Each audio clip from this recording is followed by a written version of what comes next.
Seorang lelaki yang telah dikafani, tubuhnya dingin, sudah dimasukkan ke dalam liang kubur, tiba-tiba hidup kembali. Bukan mimpi, bukan cerita karangan, tapi sebuah peringatan yang membuat semua orang yang menyaksikannya gemetar. Pada masa itu para sahabat sedang bersama Rasulullah. Mereka berbicara tentang kematian, tentang kehidupan setelah mati, tentang penyesalan yang datang ketika waktu sudah habis. Namun sebagian manusia masih meremehkan. Mereka bertanya-tanya, apakah orang mati benar-benar bisa kembali hidup? Apakah hari kebangkitan itu nyata? Tiba-tiba datang seorang laki-laki musyrik. Ia tersenyum mengejek. Ia berkata dengan nada meremehkan, "Wahai Muhammad, kalau manusia mati dan kembali jadi tanah, bagaimana mereka bisa hidup lagi? Mana mungkin seseorang bisa kembali setelah tubuhnya hancur?" Suasananya tegang. Sebagian sahabat menunduk, tak ingin terpancing. Tetapi tatapan mereka penuh amarah.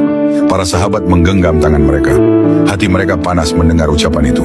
Namun Rasulullah tetap tenang, beliau selalu tenang.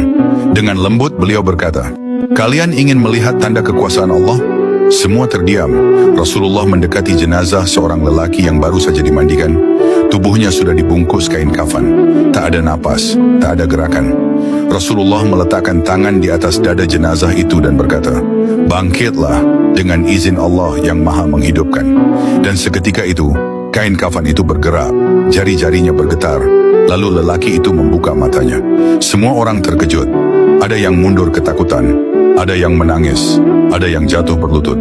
Lelaki yang baru saja mati itu berkata dengan suara terbata, "Wahai Rasulullah, kembalikan aku ke dunia.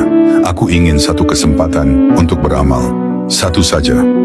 Suasana hening, semua menyadari itu adalah suara penyesalan dari seseorang yang telah melihat kebenaran setelah ajal. Tapi Rasulullah menjawab dengan suara penuh hikmah.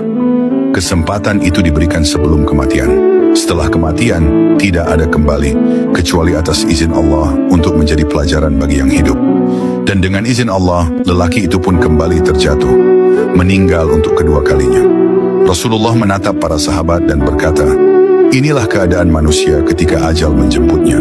Mereka ingin kembali, mereka ingin memperbaiki amal, tetapi kesempatannya telah habis.